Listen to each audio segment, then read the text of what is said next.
قرآن پڑھے بہن، سنے بھائی، اللہ تقدیر بدل دیتا ہے۔ قرآن پڑھے بہن اور سنے بھائی۔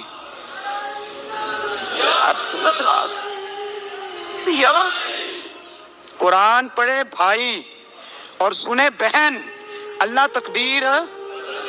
لیکن آج بہن بھائی قرآن تو سنتے سناتے ہی نہیں نا، یہ تو رواج ختم ہو گیا نا۔ وہ قوم جو کل لڑتی تھی ننگی شمشیروں کے ساتھ، وہ آج سینما دیکھنے جاتی ہے اپنی ہمشیروں کے ساتھ۔ معاذ اللہ، نعوذ باللہ، استغفر اللہ۔ ہمارا وہ حال نہیں رہا جو تھا۔ حضرت عمر فرماتے ہیں بہن نے قرآن پڑھا، میں نے قرآن سنا، پتہ نہیں قرآن میں کیا لذت سی، میں رو رو کے بے حال ہو گیا۔ فرماتے ہیں میرے جیسا سخت آدمی، میرے جیسا سخت جو کبھی نہیں رویا تھا، آج قرآن سنا۔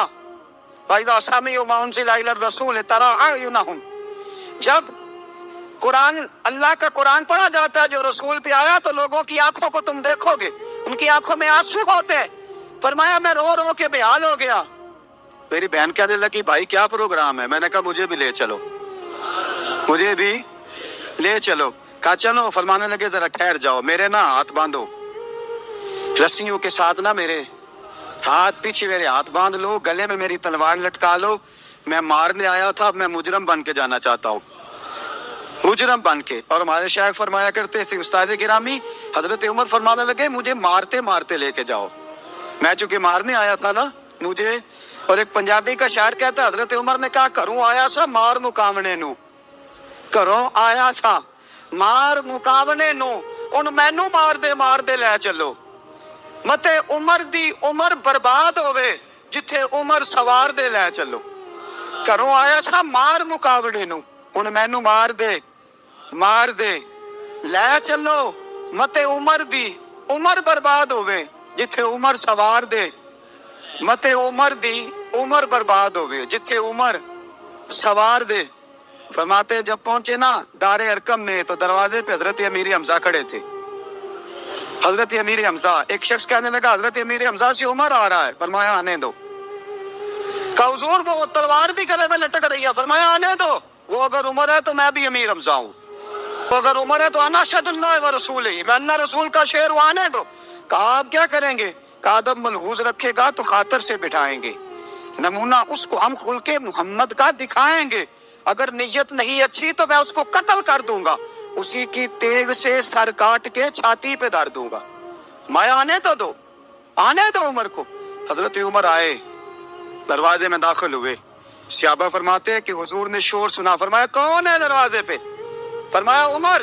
فرماتے ہیں حضور اٹھے تیزی سے، چادر گر گئی، چادر، حضور تیزی سے اٹھے، کھول دو دروازہ۔ حضور عمر کے گلے میں تلوار ہے، فرمایا پھاٹک کھول دو۔ یا رسول اللہ عمر آپ کا دشمن، فرمایا کھولو دروازہ۔ کہا یا رسول اللہ خطاب کا بیٹا، فرمایا کھولو دروازہ۔ یا رسول اللہ ابو جہل کا رشت، فرمایا کھولو دروازہ۔ حضور ماجرا کیا ہے؟ فرمایا وہ اپنے آپ نہیں آیا، میں نے رات اللہ سے دعا مانگی ہے، میں نے مانگ کے لیا ہے، میں نے مانگ کے لیا، وہ اپنے آپ تھوڑا آیا ہے، مانگ کھولو دروازہ، آنے دو۔ حضرت عمر جھٹ سے دروازہ کھلا نا، رسول پاک سامنے کھڑے ہو گئے۔ کیا منظر تھا؟ ابو بکر فرماتے ہیں تمہیں کیا بتائیں کیا منظر تھا؟ حضرت ارقم فرماتے ہیں تمہیں کیا بتائیں کیا منظر تھا؟ میرے حبیب کی گردن تنی ہوئی ہے، آنکھوں میں آنسو بھرے ہیں پر نیچے نہیں گرتے، آنسو بھرے ہیں آنکھوں لیکن نیچے ٹپکتے نہیں۔ پھر رسول پاک آگے بڑھے، عمر کی گردن جھکی ہوئی ہے، عمر اوپر نہیں دیکھتے، حضور آگے بڑھے، جا کے حضرت عمر کا کندھا زور سے ہلایا، فرمایا کیا پروگرام ہے تیرا، کیا ارادہ ہے تیرا، بول۔ حضرت فاروق اعظم آنکھ یوں اٹھا کے کہنے لگے سونیا بس اب کلمہ پڑھنے کا ارادہ ہے، سونیا کلمہ پڑھنے کا۔ صحابہ فرماتے ہیں پتہ نہیں کیا ہوا، پتہ نہیں، حضور کا اتنا جوش ہم نے کبھی نہیں دیکھا، نبی پاک کو نعرہ لگاتے ہم نے پہلے کبھی نہیں دیکھا۔ جب عمر نے کہا نا سونیا کلمہ پڑھنے آیا ہوں، فرماتے ہیں رسول پاک کے جو آنسو بندے ہوئے تھے نا وہ ٹپ سے نیچے گرے، اور حضور نے فرمایا اللہ اکبر، اللہ اکبر۔ فرماتے ہیں حضور نے جب اللہ اکبر کہا تو سارے صحابہ بھی کہنے لگے اللہ اکبر، اللہ اکبر، اللہ اکبر۔ حضرت عمر فاروق کا عدل اور حضرت فاروق اعظم کا انصاف، اس کو دنیا جانتی بھی ہے، مانتی بھی ہے۔ حضرت فاروق اعظم رضی اللہ تعالیٰ عنہ قاضیوں کا تقرر کرتے وقت سب سے زیادہ احتیاط کرتے تھے کہ بندہ کس قسم کا ہے، اس کا مزاج کیا ہے، معاشرے میں اس کا وقار کیسا ہے، اس حساب سے اس کو تقرر کرتے تھے قاضی کے لیے۔ اور کیا حال تھا، حضرت زید بن ثابت رضی اللہ تعالیٰ عنہ کو آپ نے قاضی مقرر کیا، بعد میں معزول کر دیا۔ کیوں آپ نے معزول کیا ہے؟ تو حضرت عمر کہنے لگے اس کی وجہ ہے، ایک دن ایک شخص نے، حضرت ابی بن کعب نے مجھ پر مقدمہ کیا، حضرت عمر پر مقدمہ کر دیا، تو فرماتے ہیں کہ میرے سامنے میں دیکھ رہا تھا، جب میں عدالت میں پہنچا تو زید بن ثابت نے میرا کھڑے ہو کے استقبال کیا، اور جب مدعی آیا ہے تو وہ بیٹھے رہے ہیں۔ تو میں نے کہا کہ جب آپ دونوں میں ملتے وقت انصاف نہیں کر رہے تو فیصلے میں کیسے انصاف کریں گے، آپ اس قابل نہیں کہ آپ کو قاضی بنایا جائے، معزول کر دیا۔ اگر میں بحیثیت مجرم، بحیثیت ملزم آیا ہوں، اگر آپ نے میرا کھڑے ہو کے استقبال فرمایا تو پھر مدعی کا تو زیادہ حق بنتا تھا، اور ہم پر اعتراض ہے کافر کا، وہ کہتے ہیں تم عدل نہیں کر سکتے۔ بولا آدمی ہے نا، وہ دیکھتا ہے آج کل کے مسلمانوں کو، آج کل کے مسلمانوں کو دیکھ کے رائے قائم کرتا ہے۔ ہم اسے کہتے ہیں ہاں آج کل کے مسلمان نہ دیکھ، وہ جنہوں نے ڈائریکٹ نبی پاک کی نگاہ سے فیض پایا تھا انہیں دیکھ، ڈائریکٹ جو رسول پاک کی نگاہ کے فیض یافتہ تھے، عدل و انصاف سے بھر دی دنیا۔ حضرت فاروق اعظم، عمر بن عاص مصر کے گورنر تھے، حضرت فاروق اعظم نے انہیں متعین کیا تھا۔ ان کے بیٹے کا مصر میں جھگڑا ہو گیا کسی عام آدمی کے ساتھ، گورنر کے بیٹے کا، اور گورنر کے بیٹے نے اس مصری کو، ایک عام آدمی کو درے مارے۔ تجھے پتہ نہیں میں گورنر کا بیٹا ہوں؟ مصری نے کیا کیا، گھوڑے پہ بیٹھا سیدھے مدینے آ گیا، سیدھا مدینے۔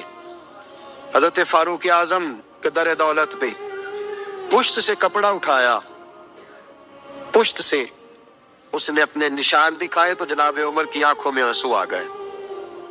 ایک عام آدمی ہے، جانتے کوئی نہیں، تمہیں رو پڑے، اتنا ظلم، اور میری سلطنت میں کوڑے برسے تیری پشت پہ، فوراً بھیجا، جاؤ بلا کے لاؤ۔ حضرت عمر بن عاص اپنے بیٹے سمیت آئے، بڑی عدالت ہے، حضرت فاروق اعظم کے لفظ، فرمایا اس کو اس کی ماں نے آزاد پیدا کیا تھا، تو نے اسے کیوں غلام بنایا ہے؟ اس کی ماں نے آزاد جنا تھا، تو نے کب سے لوگوں کو غلام؟ کہا بیٹے یہ کیا کہتا تھا؟ یہ کہتا تھا میں گورنر کا بیٹا ہوں، تجھے جانتا نہیں؟ فرمایا اب یہ بڑی عدالت ہے، کوڑا پکڑ اور اس گورنر کے بیٹے کی پشت پہ برسا، اور اسے کہہ تو گورنر کا بیٹا ہے، میں محمد کا غلام ہوں صلی اللہ تعالیٰ علیہ وسلم۔ اسے بتا، اسے اب بتلا کہ تو گورنر کا بیٹا ہے نا، میں نبی پاک کا غلام ہوں، اور جو مصطفیٰ کے غلام ہوتے ہیں وہ سارے برابر ہوا کرتے ہیں۔ حضرت فاروق اعظم کا عدل، جناب فاروق اعظم کا انصاف، جناب فاروق اعظم رضی اللہ تعالیٰ عنہ، روم کا ایلچی آیا نا حضرت عمر فاروق کے پاس، تو وہ کہتا ہے میں پیغام لے کے آیا اپنے بادشاہ کا، اور میں سفیر تھا، میں بڑے ملکوں میں گیا، بڑے بادشاہ دیکھے، بڑے امیر دیکھے۔ حضرت فاروق اعظم رضی اللہ تعالیٰ عنہ کے دربار مجھے بھیجا گیا، جب پہنچا تو میں نے مسلمانوں سے کہا تمہارے بادشاہ کا دربار کہاں ہے؟ انہوں نے کہا نہ ہمارا بادشاہ ہے نہ کوئی دربار ہے، نہ بادشاہ ہے نہ کوئی۔ اچھا تو پھر وہ کدھر بیٹھتے ہیں؟ کہا یا مسجد میں ملیں گے یا اپنے جھونپڑے میں ملیں گے۔ تو کہا تمہارا بادشاہ بھی کوئی نہیں؟ کہا بادشاہ نہیں، ہم مومن ہیں، ہمارا ایک امیر ہے، جسے امیر المومنین کہا جاتا ہے۔ وہ شخص کہتا ہے میں مسجد گیا، میں نے کہا عمر کدھر ہے؟ انہوں نے کہا جی ابھی نکلے تھے ادھر ہی ہوں گے۔ میں نے کہا یہ کیسا بادشاہ ہے؟ کوئی کہتا ادھر ہوں گے، کوئی کہتا ادھر ہوں گے۔ یہاں تو صوبائی وزیر صاحب سڑک سے گزرے تو سارے روڈ 3 گھنٹے بلاک رہتے ہیں، اور یہ کیا چکر ہے کہ لاکھوں مربع میل کا حکمران، کوئی کہتا اس گلی میں گیا، کوئی کہتا اس گلی میں گیا، یہ کیسا بادشاہ ہے؟ کدھر ہے عمر؟ انہوں نے کہا یہی تھا۔ دوسرے سے پوچھتا جو وہ باغ کی طرف گئے، باغ میں گئے تو وہ ایلچی کہتا ہے میں نے باغ والے سے پوچھا کہ یہاں تمہارا امیر کدھر ہے؟ انہوں نے کہا وہ درخت دیکھ رہے ہو؟ کہا حضرت دیکھ رہا ہوں۔ اس درخت کے نیچے وہ ایک شخص جو سویا ہوا ہے نا، مٹی کا ڈھیلا سرہانہ بنا کے، وہ درخت کے نیچے مٹی کے ڈھیلے کا سرہانہ بنا کے جو بندہ سویا ہے وہی ہمارا امیر ہے، وہ سامنے۔ حضرت سیدنا عمر فاروق کے پاس وہ بندہ جا کے کھڑا ہو گیا. وہ کہتا ہے کہ پسینہ گر گر کے نا مٹی کے ڈھیلے پہ گارا بنا رہا تھا. پسینہ گر گر کے مٹی کا ڈھیلا, وہ تر تھا. حضرت فاروق اعظم سو رہے تھے. کہنے لگا میں بیسیوں اور درجنوں بادشاہوں کو دیکھ چکا تھا جن کی آگے 10 گن. حضرت عمر کی آنکھ کھلی, تامت سمیٹی اٹھ کے بیٹھ گئے. کدھر آیا ہے؟ کہنے لگا حضرت جی آیا تو کسی اور کام تھا, آیا تو کسی, لیکن اب کام کوئی اور بن گیا ہے. آپ نے فرمایا اب کیا کام بنا ہے؟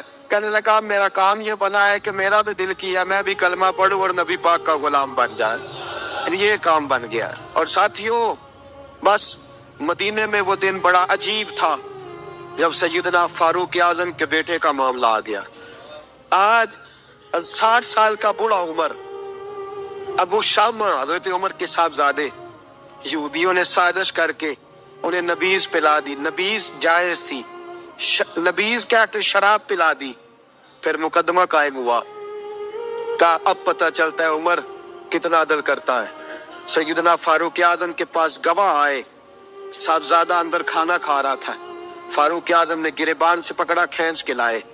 فرمایا ابو شامہ چل, تو نے شراب پی ہے, تجھے کوڑے مارے جائیں گے, تیرے لیے 100 یا 80 کوڑوں کی سزا تیاری کر لے. ابو شامہ کہتے ہیں کہ ابا جی انہوں نے نبیذ کہی تھی, شراب پلا دی. فرمایا تو نے پی کیوں؟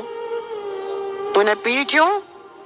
بڑے بزم میں بار شیر مسجد نبوی کا فاروق اعظم. اولاد تو بزدل کر دیتی ہے نا بندے کو, اولاد تو کمزور کر دیتی ہے. آج مدینے نے عجیب ماجرا دیکھا.